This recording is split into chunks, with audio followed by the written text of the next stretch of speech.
Hello and welcome to episode 66 of the Spotlight Games podcast. For those listeners that have a fine-tuned ear, you might think, Patrick, you said that last week. I was wrong last week. Last week was not, in fact, episode 66.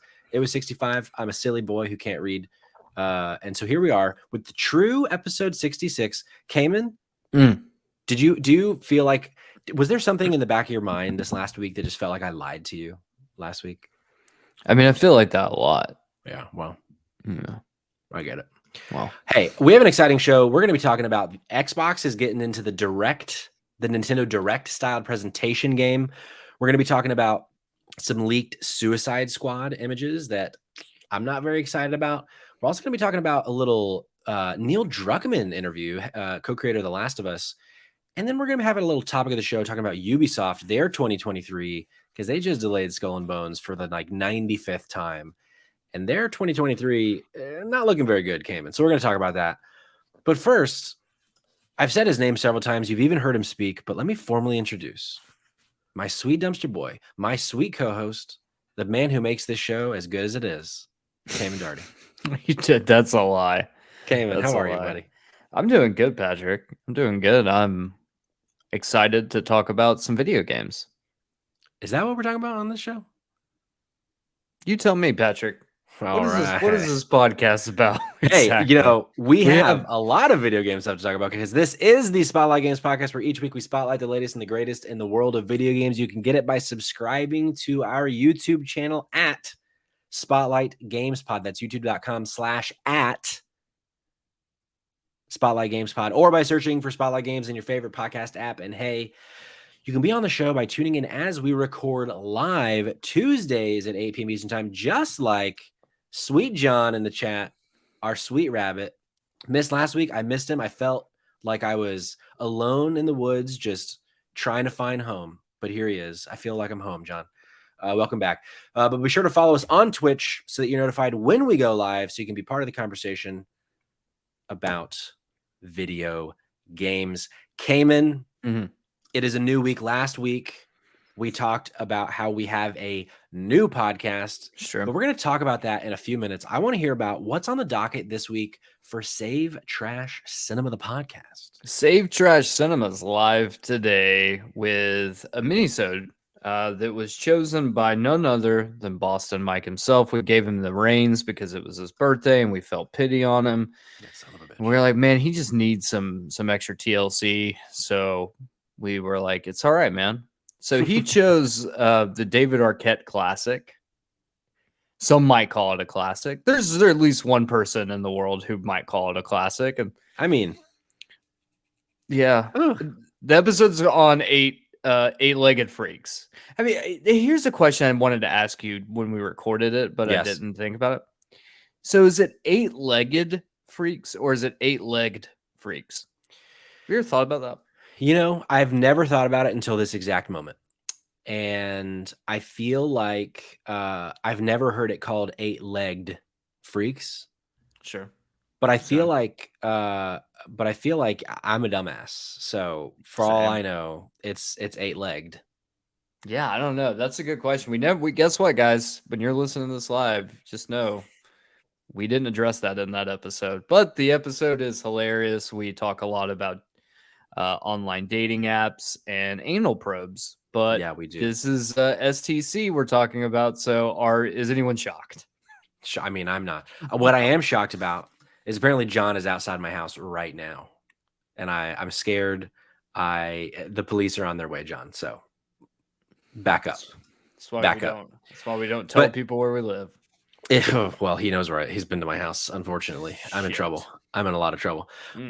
Cayman, it's Tuesday the 17th as of recording, but this is going to go live Thursday the 19th. But in between the 17th and the 19th is a day called January 18th. And on January 18th, Cayman, yes, episode 1 of the Spotlight TV podcast is going to be dropping, hosted by one Jeremiah Parker Hobbs, in which we talk about HBO's The Last of Us. And if you listen to our show week by week, if you're just stuck with us and our arguably handsome faces, we've been talking about this show for a long time. It's kind of been a through line from the beginning of our podcast a little over a year ago, and it's finally here. and we launched a whole other podcast about it. But Cayman, as we start talking about what we've been playing, I did also want to talk just briefly, ever so briefly, about episode 1 of The Last of Us on HBO. Cayman, what did you think of the show? High level thoughts. I We're, think we're it's keeping it brief. I think it's important to point out something first, and that is there was someone else who was watching the show. That person's name is Nicholas Sawalski. Now, Nick is one of our longest friends. He's one of our longest friends. We've known him longer than a lot of people. Yeah, I've known Nick for a good time. He's an avid supporter of our show. And guess what? When this episode goes live, it will be Nicholas's birthday. And he had one birthday wish. And the birthday wish was for him to get a happy birthday announcement on this podcast. And I feel obliged. Yeah. But then his wish came with a secondary wish, Patrick. Oh, boy. They always beware the secondary wish, Cayman. Yep. Secondary wish is that for his birthday, that I, one Cayman Dumpster Boy, would say on the pod that I love Kingdom Hearts and that I was wrong. You did technically just say those words. Technically, I did just say those words. The question, though, is that enough for you, Cayman? Nicholas, I know you're out there listening, waiting. I still have not played Kingdom Hearts. And as someone who can only speak the truth, yeah, 2 things. The Last of Us, perfect fucking TV show. And 2, I probably will still never play Kingdom Hearts because it's a terrible video game. I packed my lunch once you started, and I was on that walk with you. I got a little scared that we had lost our way, but you brought us right back. You like that segue? Right back. Oh, that was great. I always trust in you implicitly, and unfortunately, I stopped trusting you for half a second, and look where it got me. It got me with a big old sloppy mud pie all across my face, Cayman. You used too small of a slice. Your trust was too small of a slice, Patrick. Yeah. You're right, but I wholeheartedly agree, Cayman. What a beginning of this television show. I am blown away. All I want to do is watch the rest of it, but we're gonna have to wait until next Sunday. But if you want to hear more in-depth thoughts from your dumpster boy and from me, nickname pending, head on over to Spotlight TV Podcast at Spotlight TV Pod on Instagram and Twitter. Download the first episode. We got like an hour 20 of our in-depth. We're doing deep dives on this show. So we talk basically like beat for beat of the entire episode and that kind of thing. So give it a listen, give it a download, give it a subscribe, give it a review, all those kinds of things, because we love the support. And Jeremiah, he's a real son of a bitch, but he's a real son of a birch. He's a real son of a birch, but he deserves some love and some support. He's a real son of a Burt's Bees empire. He really sure is. But Cayman, I want to know, now that we've got that out of the way, we've talked about the show. The contract said we had to at least mention it on the show, or else Jeremiah's lawyers would come kicking down our door. I mean, John's already here, so I'm already in trouble. I don't need another person at my door. I want to talk about what we've been playing. Yes. Last week, you talked a little bit about Gotham Knights. You had just started playing it. Yeah. I'm interested to see if you've still been playing it and what your deeper thoughts are on Gotham Knights. Yep. Okay, so yes, to answer your question, still playing Gotham Knights. I think last week I was like maybe an hour or 2 in, maybe a little bit longer than that. I'm probably about 10 hours into Gotham Knights, I'd say at this point, maybe give or take. Yeah, I honestly, I dig it, man. What do you like most about it? So first, it feels very nostalgic. Like it feels like a game that we would have gotten like 10 years ago, 15 years ago. But with their games, like we don't get those. Like, I think the thing is like, one, this is obviously not a GTA clone. It feels probably much more akin to something along the lines of Arkham, but even then, that's kind of a stretch. Like, it doesn't feel as clunky as Arkham, which is what I really like about it. So what I didn't like about those games was how clunky Batman felt and how it's just like hit triangle counter. Like, this is very much more of like a beat 'em up. Okay. um, which I dig, right? So I dig that aspect. I do really like the part where you have four distinct characters who all play in different ways. So it's not like you have four of almost the exact same character just reskinned, and then when you cycle in and out, nothing really fucking matters because it all ends up the same. You end up doing the exact same crap constantly, and that's just not very fun. Each character, so I'm currently maining Nightwing. Okay. I like him a lot. I don't know, something about he's kind of, I think he's probably like your ranger build, like you're very like very even keel, everything's the same. Then Sure. you have someone like Red Hood, who is like more of a tank, but you're more like up close in combat. A lot of it's like doing like big grapple moves. You got guns, so you can do a bunch of gun things, which Bang is really bang. cool. Then you have like Barbara Gordon, a Batwoman, who is like really fucking quick. Like she's really fast, but she takes a ton of damage. But she can also deal out a ton of damage, and she looks more as elemental damage as well. And then there's Robin, who is way more stealth focused.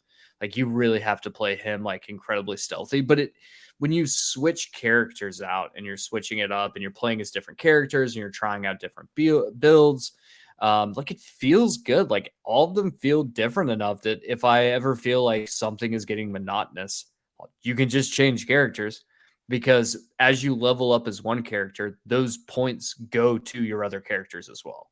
And they Oh, also cool. get like better gear. So if you level up, their gear will get better with them as well. So it's not like you're just like hamstrung into just playing as one character the entire time, because everything is leveling up around you and like your characters don't level with it, which I've seen a ton of games, even recently, do shit like that, which is incredibly frustrating.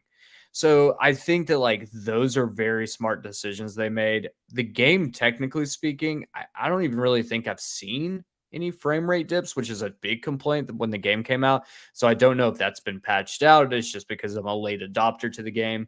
Um, Gotham City, this is the coolest Gotham City I've ever seen. Like Cool. this is what I want Gotham City to look like. Is Like it really big? I mean, it's not like super big. I would say you can go from traversal using the grapple hook, because there's no like launch yourself in the air and then glide like 4,000 yards like Sure. you could in the old Batman games. I would say the map size is probably close to the same size as like Saints Row, maybe even smaller than that, because it's all city based, right? There's no like Yeah. vast open areas. Does it Um, feel like, because like with Arkham City and Arkham Knight, there were a lot of parts of Arkham that felt like recognizable because we've been in hmm. Arkham a couple times. Like, is it like the same Arkham, or So like the does it feel like that? Arkham isn't on the map. Like I'm assuming at some point I'm gonna have to go to Arkham, because like Oh, right. It's you Gotham can Knights, not yeah. Arkham. Yeah. Yeah, so you can go and see like Gotham's there or Arkham is there. You can go see Blackgate prisons there. You can swing by Wayne headquarters. You can swing by, Lucius Fox's company. Star Labs is there. There's a ton of fucking Easter eggs that Cool. you can pick and find out. There's a lot of collectibles that are really cool. And then they have like the landmark challenge. So they do take you to specific landmarks to be like, hey, look, here's this very recognizable thing that you always see, Cool. which is just like a nice little fan service stuff. So I think ultimately I've been enjoying it a lot. I think a lot more than probably I have any right to, considering how much everyone hated this game when it came out. And there's things that are, I kind of wish that sometimes like just the movement was a little less fluid, where Hmm. like I don't feel like I'm always have control, just like when I'm walking, which is weird. Hmm. Because like if you like speed up and run, like he'll just keep, and you're just not as tight. Like the controls I don't think are as tight as I want them to be sometimes. Um, and I just kind of wish maybe some of the game was a little bit more explained in terms of the UI. Like the UI is not fantastic, but there's no doubtedly so much worse UI I've played in recent games that Sure. I've been like, what the fuck is happening? Yeah, I definitely think like if you jump into the game now, like I know a big part of this is like you can play with other people, and I've had people jump into my game and then just jump right back out. So I don't know what that's about, but like I do think it'd be kind of fun to play the game with another person, Like which the I whole haven't. game through. Yeah, like which I Sure. haven't done yet. So I feel like I am missing a part of it. But ultimately, I do think it's like a honestly pretty fun fucking game. Cool. Love Yeah, that. and enjoying it. My last question on it. Last week you were saying that the narrative wasn't doing a lot for you, especially like you felt like you kind of knew where it was going. Have you seen a lot more of the narrative, and do you still feel that way, or is it growing on you at all? Yeah, I think the problem I had with the narrative wasn't the narrative itself. It was just like I kind of know how this is going to end just based on assumptions. I could very well be wrong. But like it's all kind of setting up for it to kind of feel like whatever this outcome is, like the big reveal, like I'm already going to know it. But that's just because of the way that like I know how comics work. I know how video games work. It's not very clever. Sure. But with that being said, even with my preconceived notion on how this is all going to turn out at the end, yeah, it's really cool because not Cool. only are you're doing like the Court of Owls, which is the big antagonist, but you're also dealing with like subplots with Talia al Ghul, where you're dealing with the League of Assassins, and then you've got like other big villains that are still operating and doing shit. So you got Harley, you got Mr. Freeze, you got Clayface. They're all still operating at the same time in Gotham while you're trying to do the main narrative, and you're being given like big boss fights and stuff that are like around the city. So you're like have multiple cases working. You're not like it's not just like point A to point B. This is how the story. You could do that if you want, but like Sure. because of that spice of life, I think the narrative wise, it's just been better. Also, it's very CW. I just want to Mm. make one last point. It's very CW in some of Okay. these cutscenes because like you'll have like these really emotional moments that I feel like were ripped directly from Arrow, or maybe a little bit closer because they do say things like shit in the game. Like they Okay. do cuss in the game more than you could get away with on CW. So maybe closer to like Titans, Okay. where it's like there are some of these more emotional moments are very melodramatic and Yeah. Yeah. Yeah. feel like that. But honestly, like there's charm to the cheese. Sure. Hey, there's always charm to the cheese. I said that was my last question. I do have one final question, and then we'll Okay. move on from I'll Gotham make it Knights. quick. You said the Court of Owls are the main Mhm. antagonist here. Are we talking Kennesaw State Owls? I knew this was going to be a dumb question. Because I'm just saying, I have a degree somewhere in this house. I'm just wondering, am I in the Court of Owls? Hooty hoot who? I mean, I think you would need to have infinitely more money than you currently have to be part of the Duh. Court of Owls. Sorry, bud. Yeah, don't have very much of that. So Yeah, guess bummer. not this time. Oh well, hooty hoo. I'll go hooty hoo myself away. Patrick, let me ask you a Yes, question. ask me. What are you playing? So I'm currently about halfway through the Callisto Protocol, which Okay. we're going to, if you have played that game or if you're interested in that game, next week we're gonna have a big old review episode. We're bringing on Boston Mike, the aforementioned, because all three of us will have beaten it by then, and we're gonna talk about it. So I'm not gonna give my impressions on that game yet. It's gonna stay a secret until next week. What I have been playing and what I will talk about is a game we talked a little bit about last year, and it's in the lead up to its release, but none of us had played it until now, and that is Marvel's Midnight Suns. Ooh. This is a game, if you are familiar with like XCOM, or if you're familiar with Fire Emblem, it's like a strategy RPG-ish. It's much more strategy than RPG. Like Fire Emblem goes down the RPG route, whereas XCOM doesn't as much. And it's the same people who made the XCOM game. So it's much more like XCOM. But just to kind of give, if you don't know XCOM, just another kind of reference point. But it follows the Midnight Suns, which is kind of a group of Marvel superheroes that aren't as popular as, Captain America, Iron Man, the Avengers. We got Blade. We got a character that I'm not familiar with called Nico. We have Magic with a K. We got Ghost Rider. Isn't Nico Red Skull's daughter? Maybe. I'm not sure. She hasn't said if she is. But and it kind of goes down the like spookier side. Like the home base of the Midnight Suns is a place called the Abbey, which is where Agatha Harkness lived with Wanda and her other sister, and it's like in Salem essentially. So there's like some cool like witch stuff going on. overall the narrative pretty vanilla. Like Mm. it's not you create your own character in this game. You are the hunter. So it's like a new Marvel hero. And that's kind of the way in for them. Like, is that this way? This is how you get to learn about everything because you're a character who's been like asleep for like 200 years or something. It's stupid. But overall, like, even though the narrative isn't doing a lot for me, Mhm. the writing at times is like objectively terrible and the graphics are not good. I'm having a lot of fun with this game. And I think it's the reason I'm having fun with it is because of how like not impactful the story is. Not to say that like I'm not paying attention, but like there are times when I can just circle and skip through dialogue just to go like to the next battle essentially because the combat is very fun in this game. Mm. And what they have done differently, if you are familiar with XCOM, is instead of this just being like a strategy game, it is also a card game. So like the battlefield is like a board and you can control like people moving, but you're very limited on how much people can move. Whereas in games like Fire Emblem or XCOM, like you can move all your people as part of their move. In this, you can only move like one person in one round. And so more so it's you're focused on buffing your team and attacking with your team with these cards. And as you go through the game and you do like side quests and you do this game has like a really light version of like a Persona like friend building system where you can like hang out with the Avengers and because the Avengers are also in the game and the Midnight Suns.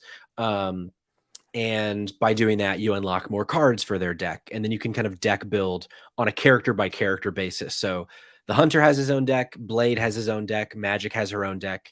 And you can kind of you go out into groups of 3 on these missions. And so you can kind of see how these characters work with each other.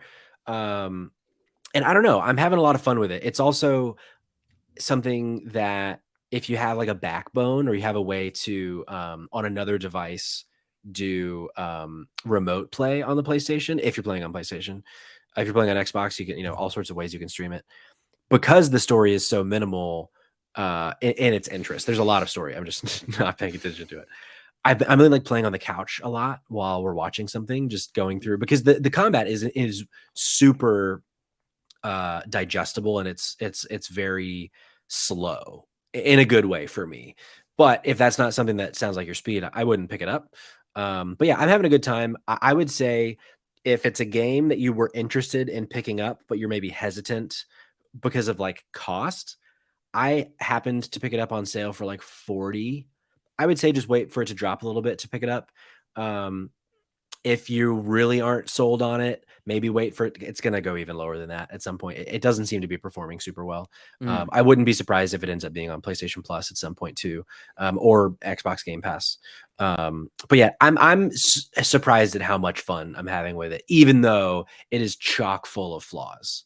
Mhm. So yeah, that's where I've been at this week. Oh, that's good to know. That's good to know. Yeah, I mean, I think you kind of summed up some good points there. I guess if I had one question, this comes from someone who's dumb as a box of rocks, Sure. which is me, obviously. Not very good at strategy games, and Sure. that is something that XCOM is known for. Those are like tactical strategy games. How bad am I going to be at it? So it all depends on your squad, I think, because some missions it'll force you to be like your own character and maybe you're bringing in Captain Marvel and then you get to choose your third. Or maybe you get to choose all 3 people. And I think there's a lot of trial and error at first to figure out what kind of characters you work well with. Like for me, my go-to is usually the hunter, Captain Marvel, and either like Spider-Man or Blade. There's this cool gameplay feature with like certain attacks called quick, where if you knock out an opponent, like you get your card back essentially, or like you get another play back because each round you can only play 3 cards. But if you knock this person out, it doesn't count as a play, essentially. And so with those three, I've found that I'm able to, in a way, kind of cheese the system because Sure. of that. And so I don't go out with those three every single time, but I often go out with those three. And so I think, to answer your question, a roundabout way of saying, if you could find like a core 3 or 4 that work for you, I don't think you'll struggle with this game. But I think if you have trouble finding that, like, it might be frustrating at first, and you might feel like you're getting your face kicked in at first, but no, I think it's a lot easier than I was expecting it to be, having played one XCOM game previously.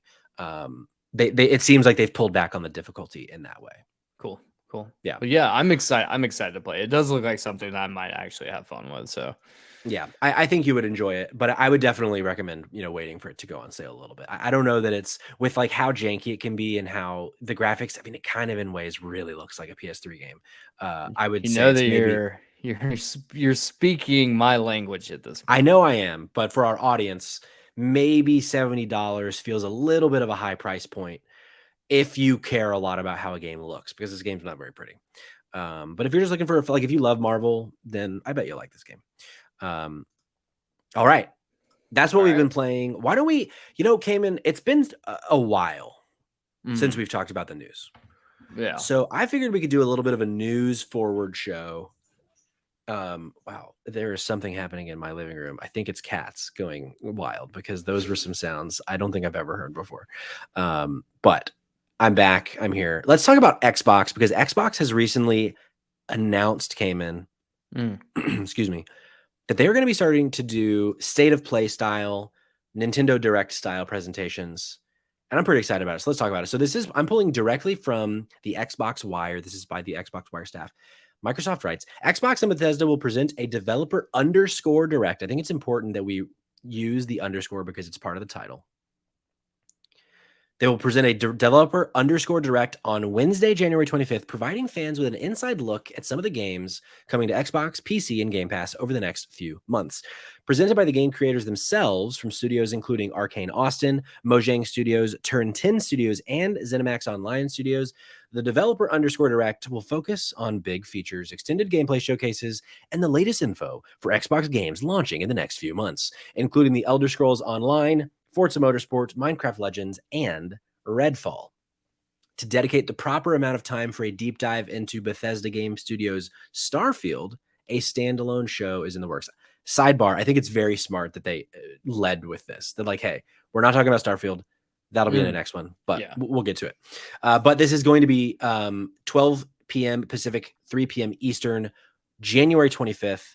That is next week, next Thursday, if my math is right, is when that's. So I would assume that they're probably going to be doing these pretty regularly from now on. But that's the story. Cayman, where is your head at? Are you excited for a little developer underscore direct from Xbox? First, that name sucks. Change Awful it. name. What? Why What? why do you voluntarily put an underscore into your title? This is just okay. You know what? I'm not even gonna attempt to try to figure that out. It just sucks. Yeah, I mean this is cool, I guess. Everyone else is doing it, so like it's about time that Xbox does it too. Shocking it's taken this long. Yeah, I mean it was cool that they had like that one really big show, but then also like you guys stopped talking about things that you have in the works Yeah. for another 6 months. Yeah. So like Been crickets from Xbox. yeah, so and we have some theories as to why, but none of them are important. What is important is that Redfall is not going to release until May. So that was one of my questions. So they're going to be talking about Redfall. Do you think we get a release date in this developer I underscore could see a direct? release date for sure. Also, that name sucks, Patrick. Just keep. I feel like you're doing this just to see how pissed off you can get me. Maybe. Yeah. So Redfall is not going to be released. I think we'll get a release date. It might not be this direct. It might be sometime down the line. But yeah, no, that game's not coming until May. That's been all but confirmed by Xbox. There's been like Sure. 1,000 different leakers who've been like, this game is not coming until May and could be pushed even further. So then the question is like, all right, well, Forza, cool. I mean, it's Forza. Yeah. People like Forza. If you like Forza, this is great. If you don't, then this is a complete miss for you. Yeah. 25% of this I don't give a shit about already. Yeah. Same with Elder Scrolls Online. Yep. So And now I'm at honestly, 50%. probably the same with Minecraft Legends. I would say 75% of what they have said we're gonna see are for very niche audiences who are already excited about that game Yeah. or series. Yeah. The fact that Redfall is getting thrown into this, it gives me a huge pause Okay. for what Redfall is. The only reason I would think that so for them to do it now would be, hey, let's take a quick peek at what's going on with Redfall.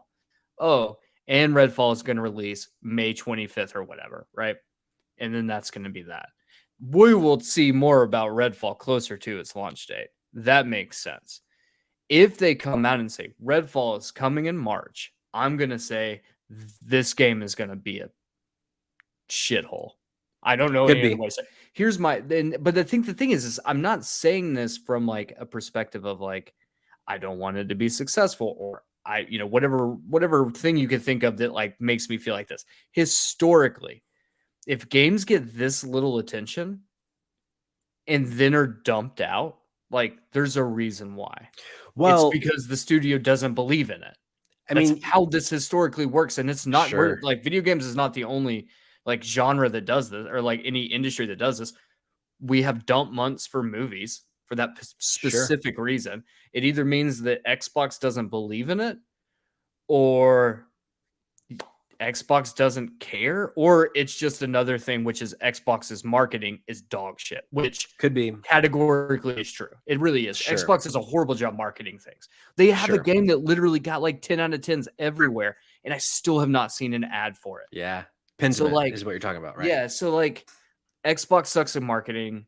This could be just a product of that, but also with the fact that Redfall's been in development for so long, I really do. I do worry that I think this might just be Well, if it's released this early. I wonder, to your point about we've really not seen Redfall a lot. It's so funny to me because this is coming from Arcane, and you might remember the last game Arcane released was Deathloop, which the Oh, whole joke about Deathloop was stop fucking telling us about Deathloop. You've told us about Deathloop every day for 6 months. And so I wonder if part of this is a reaction to that, or not a reaction, but a result of that, or if it's but just not in good shape.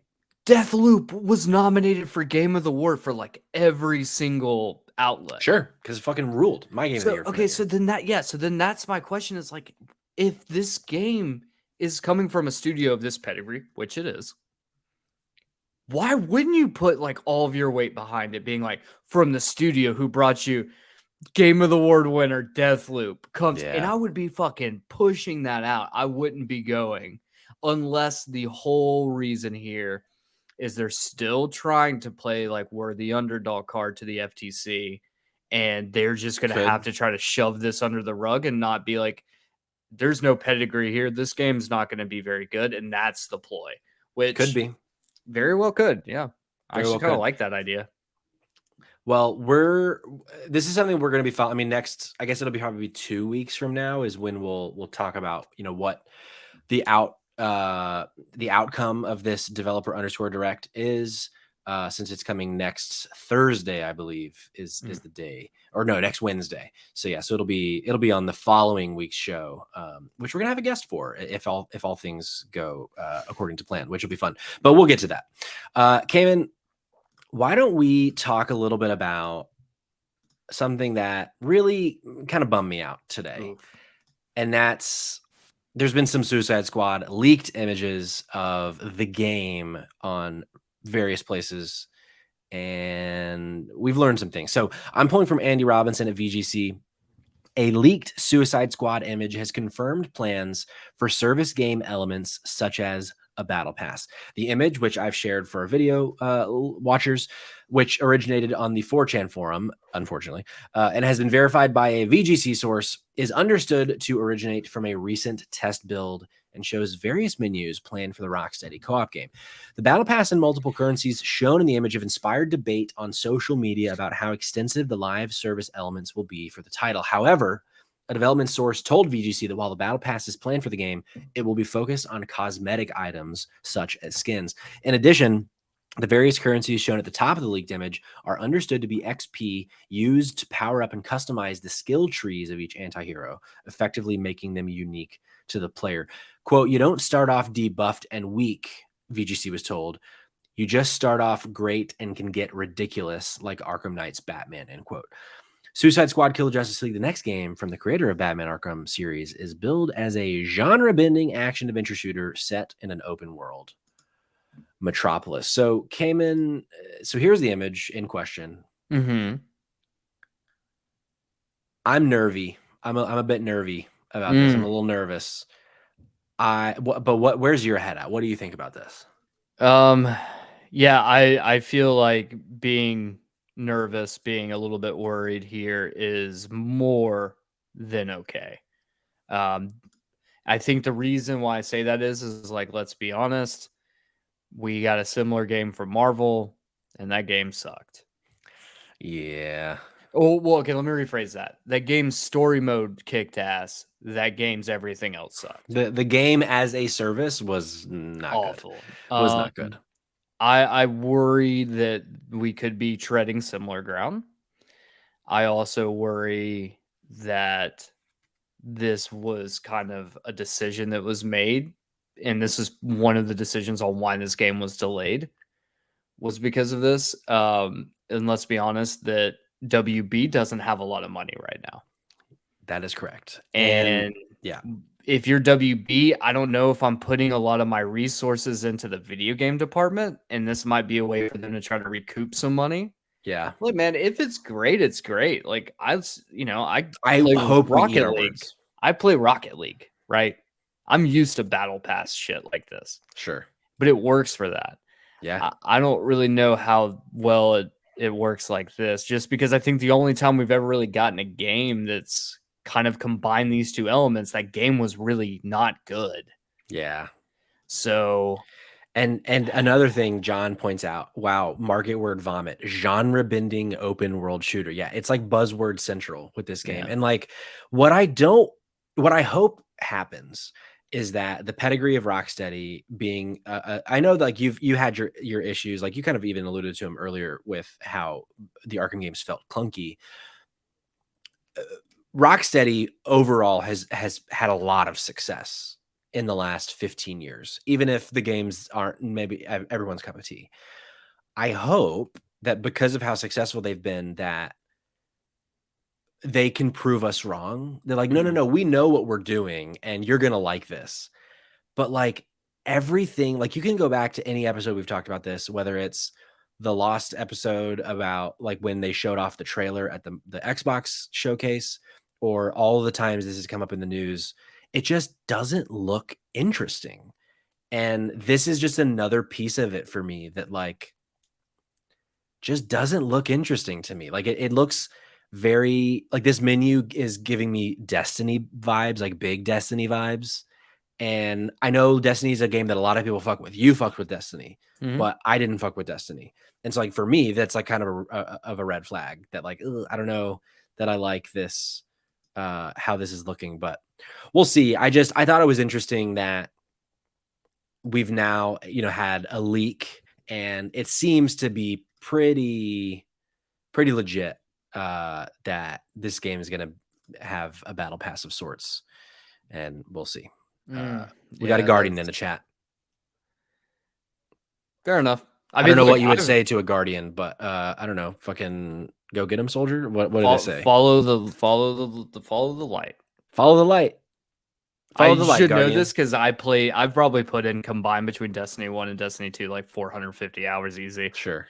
Like when they release, when we ever get like another, I mean, I guess I jump into Destiny 2 every once in a while. Like I'll jump back in and play through whatever the expansion is. I mean, you would think I would love these types of games. It's just the Avengers one didn't work the way that I think it probably should have. So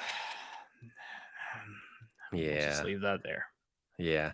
Well, here we go. We have confirmation. Yes, the light from Babylon Drifter. Follow the light. Yeah.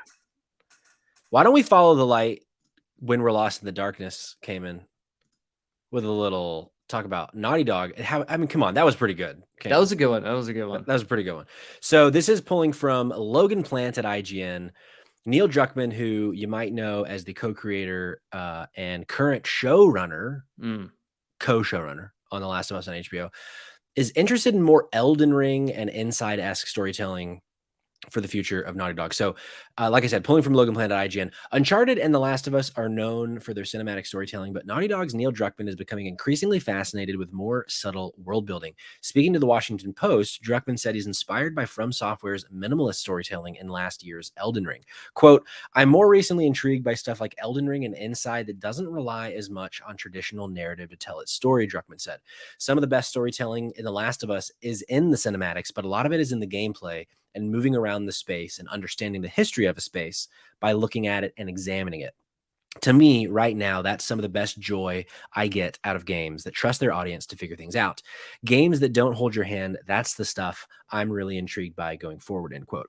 From Software, Naughty Dog's game design philosophies are polar opposites in a number of ways, but both studios have had huge success. Given Naughty Dog's knack for curated cinematic experiences, it's interesting to hear that Druckmann is drawn to Elden Ring, which cuts the player loose and doesn't seem to care what story beats the player picks on.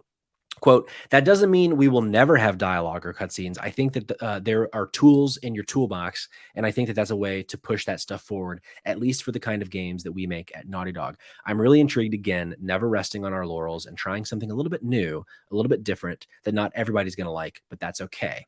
And the stuff we're working on now, I can tell you the teams are very excited by the different projects we have at Naughty Dog, end quote. So, Cayman, I thought this was interesting because we've been playing Naughty Dog games for over a decade, and they're always very, very narratively heavy. A lot of cutscenes, a lot of dialogue, a lot of storytelling in the environments too. But like it is very much they are telling a story and they're telling it to us by having actors do a lot of voice acting and so on and so forth.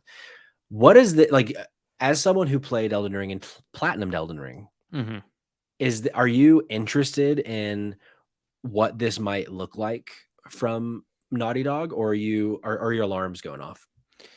No, I think it's interesting. Honestly, that was one of the things that I kind of enjoyed about Elden Ring. It was just it's one of those things where like it definitely didn't hit for me at first, but just being given like the keys of the kingdom and just being like, go fuck off. Sure. Kind of feels fun. Like you don't really ever get that in a video game where a game literally just tells you to like, we don't care where you go, just go. And then you just have to do that. It's kind of an interesting concept. My question is like, with Naughty Dog being so like realistic, right? Like everything they do is so grounded. Mm-hmm. And even though their games are very big action set pieces or, you know, clickers. So maybe not as grounded, but like that kind of style that they have, it makes me interested to see like how could you incorporate a storytelling method in which you don't really tell the story, you just let your person experience what they experience, and that's how they go about their day. Sure. That's what interests me the most. I don't think I would say alarm bells, not in the slightest. I trust Naughty Dog implicitly. I have no reason not to.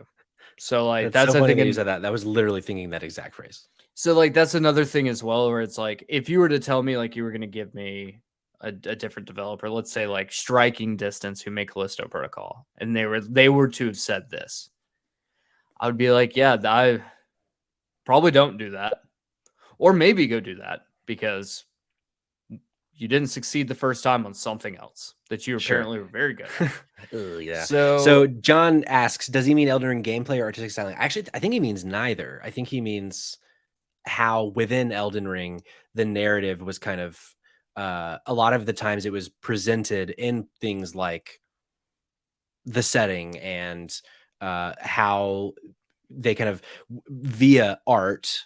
So I guess I kind of see what you mean by that, John. That they're not telling their story in cutscenes; they're telling it in other ways in Elden Ring. I think is more so what he means. But good question. yeah, and I do think like it'd be really cool to see let's say if they were to take like The Last of Us and they were to say like here's an Elden Ring version of The Last of Us. And you're essentially just dumped outside of a QZ zone and you're like, all right, well, the goal here is to try to make it to Utah. And then that's it. That'd be kind of cool.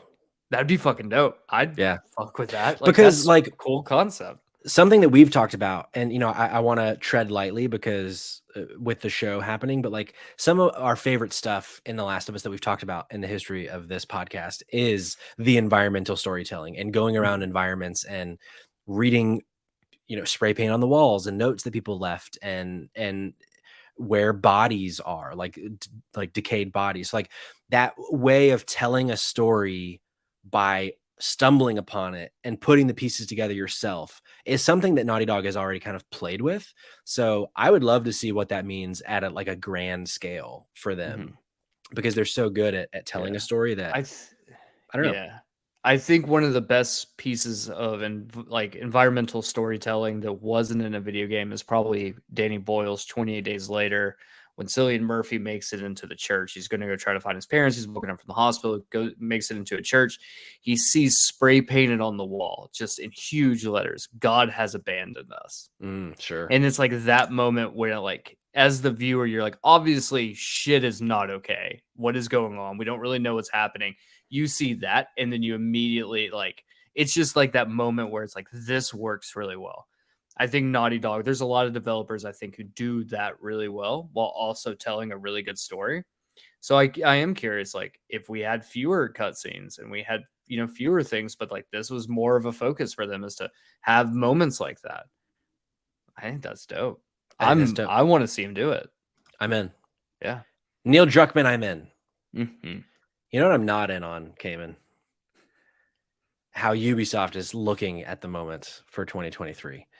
So this is our last story. This is kind of our topic of the show. So we'll kind of break this out a little bit. I'm pulling from Rebecca Valentine at IGN. Essentially, Ubisoft, they've delayed Skull and Bones yet again, and they look like they're in all sorts of trouble. So this is what Rebecca writes. Ubisoft has announced that it has, for the 6th time, delayed Skull and Bones, as well as canceled 3 more unannounced games amid, quote, major challenges, end quote, in the industry. The underperformance of Mario plus Rabbids Sparks of Hope and Just Dance 2023, and an upcoming restructuring of the company. In a press release today, which this was a few days ago, Ubisoft outlined a new strategy for the remainder of its fiscal year, as well as lowered expectations for the last fiscal quarter.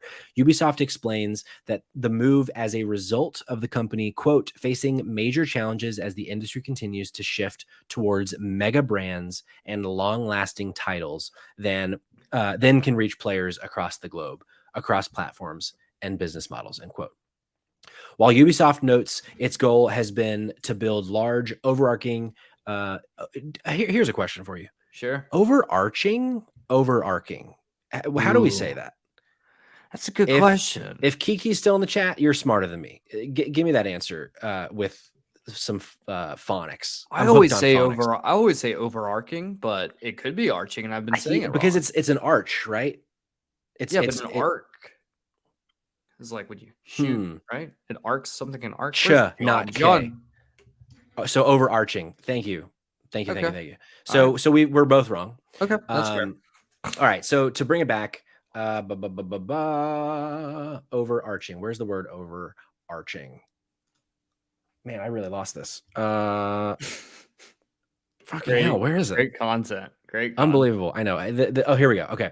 Well, while Ubisoft notes its goal has been to build large, overarching global brands, the release adds that, quote, games from this investment phase have yet to be released, while our recent launches have not performed as well as expected. Specifically, the press release later calls out Mario plus Rabbids Sparks of Hope as underperforming in the final weeks of 2022 and early January, despite an ambitious marketing plan. And Just Dance 2023 has underperformed as well. In response to these issues, Ubisoft has delayed Skull and Bones for the 6th time and is also canceling 3 unannounced projects on top of the 4 it already canceled last year. For Skull and Bones specifically, the new target looks to be early 2023 or 2024, a game that was supposed to come out in like a month and might be coming out next year now, but we'll get to it. Assuming this means fiscal year, the soonest we'll see Skull and Bones will now be April of 2023 and maybe as late as December. Ubisoft is also depreciating 500 million euros of research and development on upcoming premium and free-to-play games and the games they're canceling. It's looking to both focus on fewer games moving forward and potentially restructuring and reducing costs in the coming year. It's reduced its net bookings target for the quarter ending in December by 720 million euros from its previous target of 830 million euros. During that investor call, the news certainly worried some investors who questioned what Ubisoft had remaining in the tank with all of these delays and cancellations. They were reassured that for the next fiscal year, the one that starts in April, they're going to have Avatar: Frontiers of Pandora, Assassin's Creed Mirage, and other premium unannounced games, including a large one, and Skull and Bones if it isn't delayed for a seventh time. Cayman, what the fuck's going on at Ubisoft? I told you, man. Ubisoft's going under. Well, what's funny is I think it was Jeff Grubbs who posted. He was like, "Yeah, Ubisoft has tried to sell themselves to multiple different outlets, and no one will touch them because of how piss poor it is." It's like if for a studio that has so many huge games, for no one to want it, that ain't a good look. So the question is, though, is like, is it because they're approaching these calls to be like, buy us out, we're failing, and then they're like, okay, cool, we'll buy you for, I don't know, let's say 8 million. That's what Bethesda went for, right? Let's say 8 million or 8 billion, and Ubisoft's like, no, we're worth like 50 to 60, and they're just like, no. It could be that they're way overvaluing themselves. Yeah, which like there's definitely ways to get around. Like you can, I mean, there's evaluations on companies and stuff like that. Like we saw that all that shit go down with Twitter and how all that shook out. But I think the thing is here is obviously Ubisoft's in trouble. The reason I think is the bigger question: why? And I think that probably the most logical answer to this is one of the big reasons that Ubisoft was so successful and dominated the market for so long was because they had offices and developers, like their studios were all over the world. Well, once the pandemic hit, there's no need for that anymore. People just work from home. So like that one bit of marketability that they had as a company now no longer exists. Then I think the other thing is that they had a few tank games that just didn't perform very well. And then they freaked out and did the worst possible thing. And that was take all of their resources and put it towards one big property. But the thing is there's diminishing returns when you go down a method like that. Yeah. It's like Marvel right now. Like there's diminishing returns when you're releasing a fucking Marvel property every month or two. People just get burned out. And that's the way I feel about Assassin's Creed right now. It's like we get so many Assassin's Creed games all the fucking time. Like I don't really care. I'll just wait and play it in a year or two. And I think a lot of people feel like that because they're like, I'm still trying to play through this 120-hour game, this massive open that world. They keep adding more content. Yeah, and it's just like, I don't know, guys. Like so I think that's probably where it starts. At this point, I don't think Ubisoft goes under. I think Ubisoft gets bought for considerably less than I think they want to be bought for. Sure. Then the question is, who buys Ubisoft? And I can tell you right now, it's not going to be Microsoft. There is no way that Microsoft is going to be able to pull that off with this Activision deal going on. Potentially, after if the Activision deal goes through or maybe doesn't go through, then they might be able to pull that off with Ubisoft because people might feel differently about the fact that like you're buying a dying company and you're just buying them out rather than you're buying out a very successful company that's just embroiled in sexual misconduct allegations. Right. And like, which I think are two, it's two different, but also their what do you call it? Their portfolio of studios and games is really impressive. Well, like Ubisoft, not to say that like their studio is shit or anything, but like they really only have a couple major franchises. Those franchises just happen to be massive because everything else that they've tried to do, like you look at games released in 2022, we had Mario plus Rabbids, Roller Champions, a Tom Clancy Rainbow Six game that completely was dead on arrival. Another Just Dance, a game I've never heard of called Arena Survivors Battle Royale, and a game I've never heard of called Anno 1800 Complete Edition. So like I don't know what some of these games are, but so like obviously they're not. I mean, we do a video game podcast. Like if anyone's going to know what these games are, it's us, right? So if we don't know what these games are, obviously these games aren't successful. And the year before that, I think it was just like the only main game that they released was Far Cry 6. They did Riders Republic, which like they hoped would be a hit, and it wasn't. And so I feel like there's just been so many. They've not been able to reinvent themselves. They've not been able to come up with new ideas that work at a grand scale. Like it right now, I would assume what they mean by we only want to focus on mega brands. I mean, I guess it's Assassin's Creed, it's Far Cry, and it's Tom Clancy, like whatever, whether that's Rainbow Six, Division, because Mario plus Rabbids isn't big enough. Just Dance, they're probably going to always do Just Dance if as long as it sells. But like other than that, Watch Dogs is dead. Roller Champions obviously didn't work. Doesn't like these other Ubisoft games. own don't they own that game about the prince that was made with Jake Gyllenhaal in a film, and I'm forgetting its name? Prince of Persia. Prince of Persia. Prince Yeah, of yeah. Persia. And so yes, but I don't think it's a Ubisoft company, or if it is, I think it is a Ubisoft company, but it's a Ubisoft company that was newer, that was doing the remake of Prince of Persia: Sands of Time that last year we have talked about on a show. They were like, "Hey, we're kind of starting over because the game was bad." Which like I would assume, I would not be surprised if one of the canceled games is that game. Yes. Had they said that they've canceled 3 this year, 4 last year, I bet one of the 3 canceled games is the Prince of Persia game. If I'm remembering correctly, that it is a Ubisoft owned studio, which I think it is, because it's a Ubisoft property. Interestingly, it came out, I think the day after this report happened, that Beyond Good and Evil 2 reportedly still in development.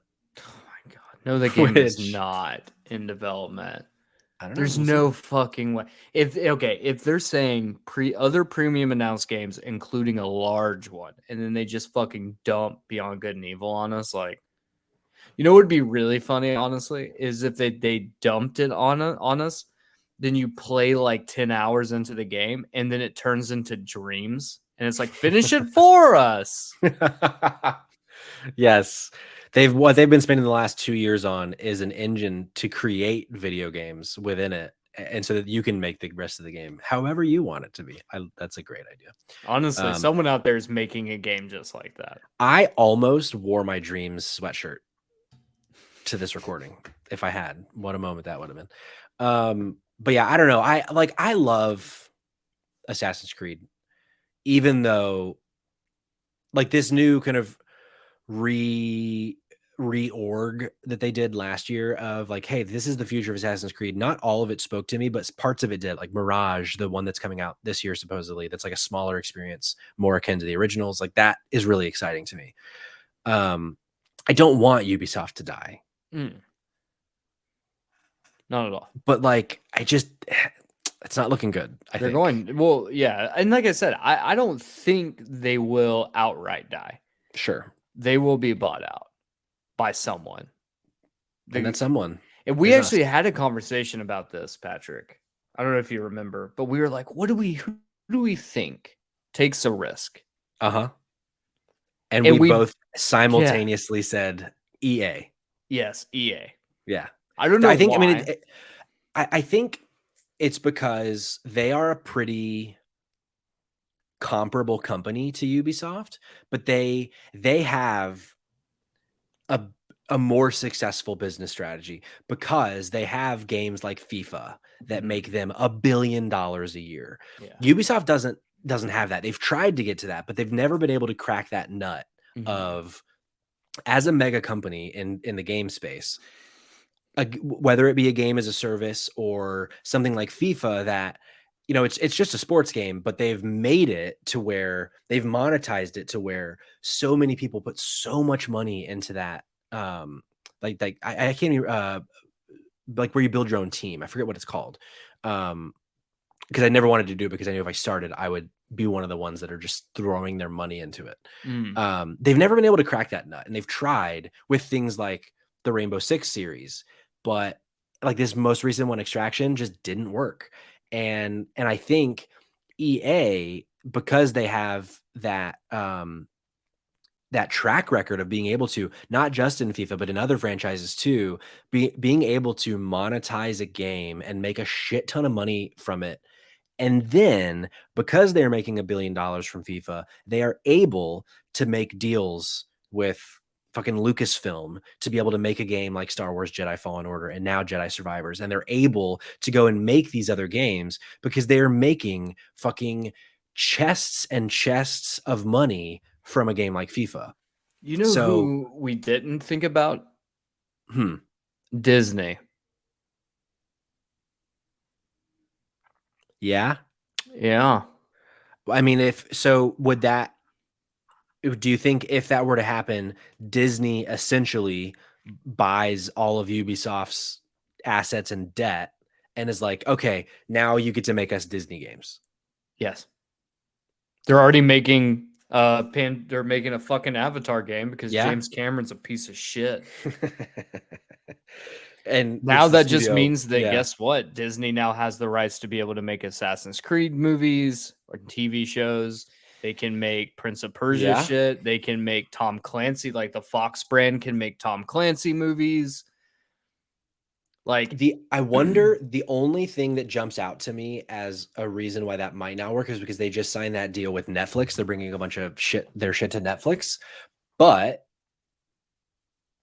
I don't know that business. So like maybe part of the thing can be, okay, no, actually that's going to be a Disney thing. Maybe, I don't know. I mean, and it makes it makes sense to me. One, because they have the money, they could spend more than I think EA on it, obviously. But I think the other thing too is like I don't think that this becomes like a monopoly situation because they're not buying more film related things. Yeah, because like Disney doesn't have its own game studio. Exactly. They always license their shit out. Exactly. So if they just bought out Not a bad idea. Ubisoft, yeah, I mean that's not Bob Iger's out there forcing everyone to go back and work back in the office. He's about to have to do it to Ubisoft. Yeah, I mean I don't think that's a bad idea, Cayman. Oh my You god, you should I have a good change idea some from of my time to time. should I change some of my predictions around? Yeah, we can make it to where we each get one. We can go add if we have an idea before the middle of the year. Someone timestamp this episode so when Disney buys out Ubisoft by the end of the year, we can look back on this and be like, God damn it, Cayman was right again. We need to start talking to Las Vegas and putting money on these things. But yeah, we'll be tracking the situation, obviously, and having updates when we got them. But I don't know. I'm worried, Cayman, but we're going to talk about it in the future. But why don't we end the show with a little update to the 2023 calendar? We're in 2023 now, Cayman. Can you believe it?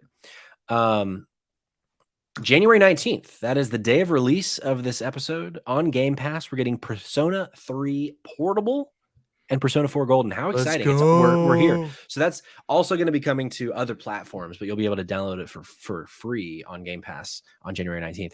January 20th, you're also getting Monster Hunter Rise on Xbox Game Pass. And then on the PlayStation side of things, on PlayStation Plus Extra, I didn't write the dates down, but I think this is also January 19th. You're getting Back for Blood. You're getting Dragon Ball Fighters. You're getting Devil May Cry 5 Special Edition. You're getting Life is Strange Before the Storm and Life is Strange, Sayonara Wild Hearts, Jet the Far Shore, Just Cause 4 Reloaded, Omno, and Erica. And then if you got premium, you're also getting everything above that I just said, and Siphon Filter 3, Star Wars Demolition, and Hot Shots Golf 2. And because of the HBO show, you can play The Last of Us Part 1 on PS5 with a 2-hour trial if you got PlayStation Plus Premium. So if you've still not played the game, but you want to watch the show and you got a PlayStation 5, a lot of boxes got to be checked for this to apply to you. But Last of Us Part 1, you can play the first 2 hours if you are a PlayStation Plus Premium subscriber. Patrick, any of these stand out to you? So yes and no. And what I mean by that is on the PlayStation Plus side of things, like Jet the Far Shore is a game that I'm interested in trying, but I don't expect to like it. but maybe I do.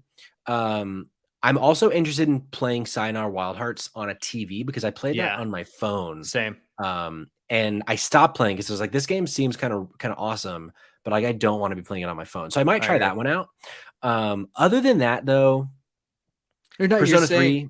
You're saying that we're not going to jump into some Back for Blood just to give it a shot. Just the two of us. Just I two bought Back beefy for Blood boys. when it came out. Really? Yeah. On what? Oh no, I didn't. I played it on Xbox Game Pass. No, I didn't. I didn't buy it. But I had fun with Back for Blood, and I would play it again. It just I didn't have anyone to play with, and that's a game that you got to play with people. So we can play that. Why don't we get our little Discord to download Back for Blood and let's do a Hell yeah, let's fucking do it. Also, I am curious to jump into Devil May Cry 5.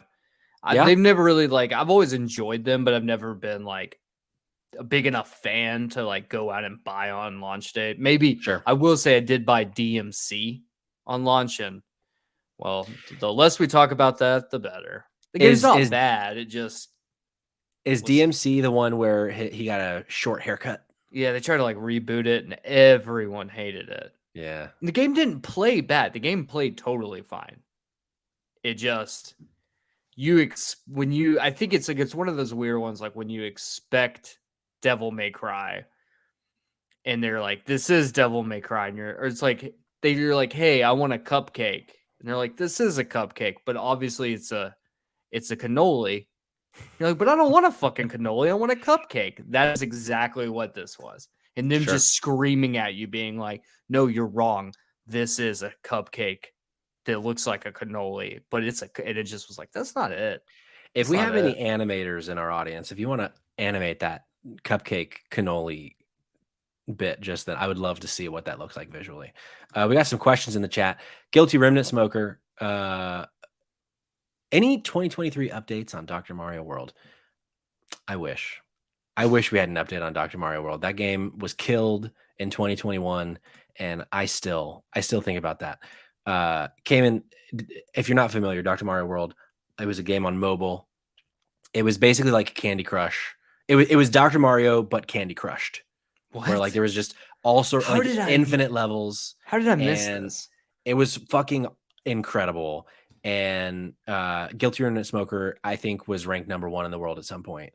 Not literally, but like she was the real deal. Fire Rosalina.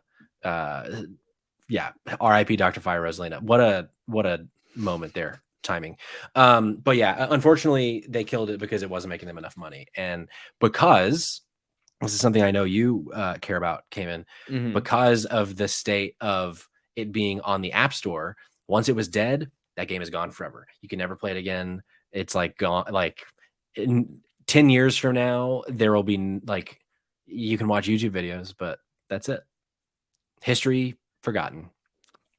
John also wants us to know, wants to know if we saw the T-Lou parodies. I didn't, but if you want to send them to me, I might watch them. I swear to God, they had to, just waiting for SNL. This fucking guy, I swear to fucking God, he's such a piece of shit.